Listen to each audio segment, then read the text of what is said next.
Don't let the title of the video fool you. This video is indeed about the upcoming French election, which will be taking place in a little less than 2 weeks, which is to say not much time at all. And in many ways, the French election is pivotal. It's pivotal to European politics for a variety of reasons that I'll go into in a bit. But I want to briefly explain the title. I mean, it sounds odd. What does the French election have to do with, pardon me, the lottery, cheeseburgers, and television? Many of you might be familiar with the cult classic film from the 90s. I believe it was a 94 release, but don't quote me on that. Maybe 95? 7. It stars Brad Pitt and Morgan Freeman, and they both do a pretty good job. Morgan Freeman plays Detective Somerset, the grizzled veteran. The name of the city is never given, although it's clear that, well, it actually was filmed in large part in New York City, but it's a kind of a shitty place. And Detective Mills, the hopeful, the newbie, the detective who's looking to change the world. Or as Detective Somerset, the grizzled veteran, puts it, seeking to become a champion. Well, there's this bar scene in the film, kind of famous for those of you who know the film, where Detective Mills' optimism runs up against Detective Somerset's cynicism, pessimism, or perhaps realism, depending on how you want to put it. Now, this is back in the 90s, before the internet got really big. And Somerset says something that, Mills is asking, how did you get this way? And he says, well, you want to be a champion. Well, people, they don't want a champion. They want to play the lottery, eat cheeseburgers, and watch television. Well, not the best Somerset impression there, but still. Now, the point I'm trying to make here is that really is still people's major priority in life, to play the lottery, eat cheeseburgers, and watch television. That, of course, being a metaphor for any variety of banal, quotidian activities people might commit themselves to that sort of amuses them or occupies their time apart from work. So you have the grand endeavor of the me phone, the iPhone, my bad, the dumb phone, the smartphone, any of these activities, what have you, playing video games, which I do, I partake in that sin, watching sitcoms, fucking being left alone to go to the cinema, whatever. These sort of banal activities that people engage in to pass the time. They just want to do their own thing, and as long as they can do that, they generally don't care, as well as being able to have access to basic things such as food and shelter, which in today's day and age seem to be a given, obviously. Well, I say this, and I talk about 7 and Lotto, actually says Lotto, not lottery, Lotto, cheeseburgers, and television, for the reason being that people will always have their head in the sand until they're directly affected, until their Lotto, cheeseburgers, and television are affected.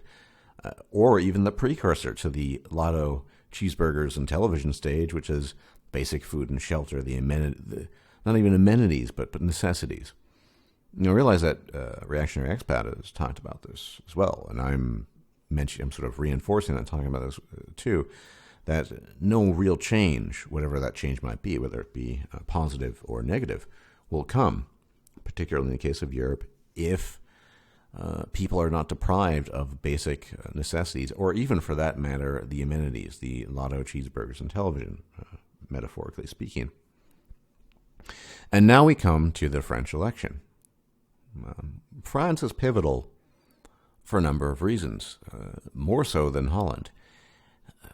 Well, we have to talk about Islam again, unfortunately. France is pivotal because it has the largest Muslim population in Europe, without question. A quote-unquote settled Muslim population that is largely, although not entirely in recent years, derivative of former French colonial possessions, namely Algeria, Tunisia, and Morocco. These are, for the by and large, Francophone members, which is to say they are part of the Francophonie, la Francophonie, they speak French.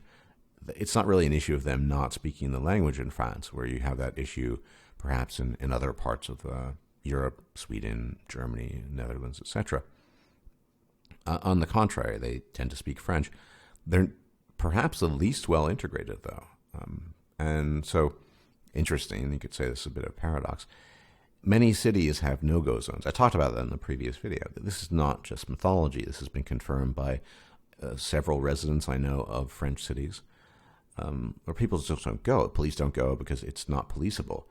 Normal people don't go. Normies don't go because it's too dangerous. And so you have essentially Muslim ghettos in these areas. Now, this might be, by the lights of reason, cause for concern, perhaps. However, for the reasons, the aforementioned reasons, I don't think most people consider this particularly concerning. Why? Because their bottom line, their Lotto, Cheeseburgers, television, and their basic survival is not threatened by it. Yes, every now and then we get to watch the parade of trucks of peace, which is becoming increasingly fashionable, or some random stabbing or axing in the case of Munich last year. And to be sure, this is unpleasant, but it's sort of this every now and then thing. This thing happens every now and then. People get used to it. They become inoculated to it, I think. I think most of us are at that stage. We just sort of watch the circus show happen or occur, and then, well, it was okay, and we move on. Things might be quite different if 300, 400, 500 people died in such an event involving, say, a truck of peace. Maybe it hits a petrol station or something. Who knows? But what I'm trying to say here is that despite the large number of Muslim ghettos in France, people they still don't care because most normies are not exposed to it. They don't have to deal with the direct aftermath or the consequences of that. Now, a place like Paris, you have the banlieue, which is incredibly violent. Nobody goes there in his right mind. But Paris itself, Paris proper, apart from the ubiquitous dog shit, I imagine it hasn't changed much since living there years ago, is attended to by the army and the armed forces, which is strange, or not so strange given circumstances and events in France these past 2 years. So why is France pivotal? Mostly because of the Muslim issue, but also, above all, because of Marine Le Pen. Marine Le Pen is the daughter of a formerly well-known politician. Well, he's still well-known. Her father, Le Pen, who allegedly was more right-wing than her. She's sort of tried to distance herself from him.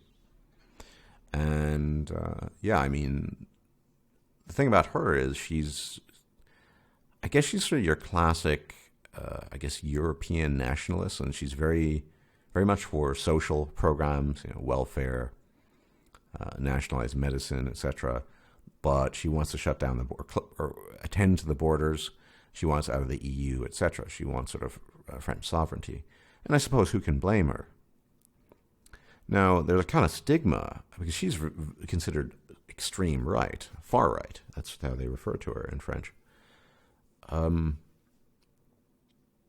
I've mentioned this previously, of course, that neither she nor Geert Wilders were ever far right. They're moderate rights, if you want to even call them that, using European terminology at least. And that her platform is not extreme at all. Not really. However, in a similar vein to what happened during the American election, the Trump election, effectively, this past autumn, we might see something like people not giving their voice to voting for Le Pen as publicly, hiding it, not talking about it. But then when it comes to ballot day, voting day, they actually decide to vote her in. Now, the French election is unfortunately further complicated by effectively 2 cycles of voting. There's one cycle, and then about 2 to 3 weeks later, I think it's 3 weeks later, you have another cycle of voting, and then that will be the primary determinant whether or not one person gets in or not. The other candidates really aren't worth mentioning. There's just sort of run-of-the-mill. They don't have any radical plans. Le Pen, at least, does plan on calling for a vote on similar to Brexit, whether or not France should stay in the EU. And she has a platform that appeals to a lot of people. she's basically a civic nationalist, maybe. She might be more than that, but she doesn't at least publicly pay lip service to anything more than that.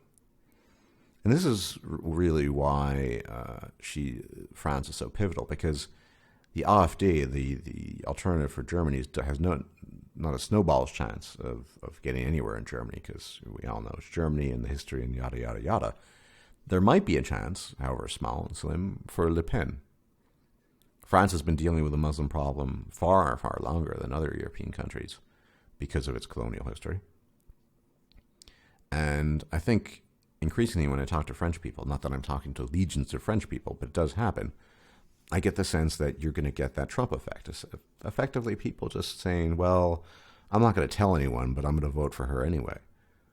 Now, it might be difficult for the second cycle for her to get in. There might be coalitions formed because people, all of the sort of normie parties, whatever they might be, whether they're sort of moderate right or far left or socialist, they'll all form alliances against the quote-unquote far right, the moderate, what I consider moderate right, in order to prevent them from gaining victory. And we saw this happen to some extent in the Netherlands.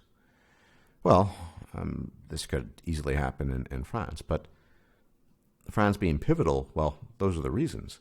Huge Muslim population, largest one in Europe, history with Muslims, and people are kind of fed up, even though they're not directly affected. But I think increasingly the fact that there needs to be a military presence on a daily basis in Paris, places such as Marseille are becoming unlivable. People sort of are feeling the effects, and so maybe their Lotto cheeseburgers and television are being affected. And I think that's really what it's going to come down to. To quote the French colleague of mine, he used the term far right, but when is ever electing a far right party solve things? Well, I guess that's debatable. There are plenty of people, for some reason, who think that National Socialism was great, all evidence of the contrary notwithstanding. But I think if Le Pen doesn't get elected, this is just setting up, as I said before, the groundwork for something far more right and radical down the line.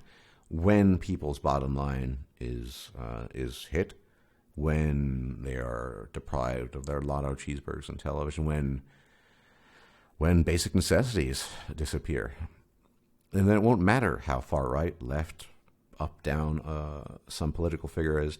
People will buy into the person's promises because that's what people do. People are dumb, and they will believe politicians. They will claim to deliver on whatever the people who are voting them in want or claim to want or believe they want. And so I see the election of Marine Le Pen as a kind of a buffer before things go full fash, as it's sometimes cutely called. Fascism, I don't want to turn this into a debate over the merits of fascism, but fascism, because I think this is a quick summary of what my opposition to fascism, it is autocratic, it is limiting, and it tends to be extremely ideological, and so it suppresses scientific, it can, not always, but it does tend towards suppressing scientific inquiry and freedom. Because if that inquiry goes up against the ideology, it will be crushed under the heel. This is just part of my opposition to it. So I just would prefer to see someone like Le Pen in power doing things that may or may not be necessary in the eyes of, say, the French citizens or citizenry, than a move towards full-blown fascism, which I think, despite some people liking that, probably wouldn't be the best idea. It's not ideal, but a more ideal situation is the situation you say of it in Hungary, where you have a kind of moderate right party in the personified by Viktor Orban and the party he leads, as opposed to something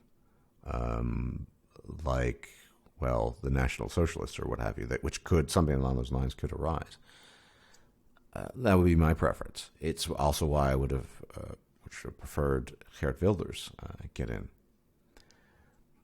I'll probably end up making a video about the AfD in Germany. And I do live in Germany. I'm reasonably well versed in the culture and the politics, although I don't really talk about it much because what's the point? But, I sincerely do hope that Le Pen gets into power because it will shake things up and it might lead to some changes. A lot of French people I've talked to seem to agree with her on certain issues, but don't really want to leave the EU per se because they see kind of benefits. This actually is not too uncommon. There are people who see benefits remaining in the EU but don't like the mass immigration. Unfortunately, it's difficult to decouple one from the other. By that I mean, of course, that much of the sort of spirit of let all the migrants immigrate and come in is done in the spirit of Brussels dictating, or at least passively dictating certain things to people. So I don't think you can pick and choose in this regard. So you're going to have to take the good with the bad if you regard certain things as a French person as bad regarding or pertaining to Le Pen. And most importantly, I think, as I said at the beginning or earlier, all of these politicians want to keep the socialist institutions in place. They're not interested in some sort of laissez-faire capitalist system. They just want to change maybe foreign policy to some degree, control the borders, maybe develop more independence for the country vis-a-vis a vote to leave the EU, a referendum. We all know how well that goes usually. So yeah, I mean, this is going to be, I think, of the elections, the up-and-coming elections, the most important one. Because, like I said, I don't think the AfD has a snowball's chance. And of the chances that are still available for someone different to get in, Le Pen represents the best one. Anyway, wanted to cover that. And you'll forgive me the 7 analogy or the Lotto cheeseburger television analogy. I am going to be working on videos other than just sort of the purely political. But as these events are going to take place soon, it is important to talk about it, the consequences, the scope, and what have you. So everyone, thanks for tuning in. And I finally going to remember now to mention this. This has been an issue. People send me messages.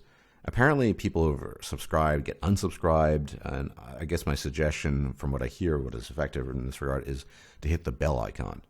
Hit the bell icon to be notified if a video is out. That might be helpful. Anyway, before I forget that, wanted to mention that. Everyone, thanks for tuning in. Take care. And may your chosen deity watch over you. Bye-bye. If you liked this video, please like, share, and subscribe. And if you enjoy my content, please consider making a donation or becoming a patron. Thanks for watching.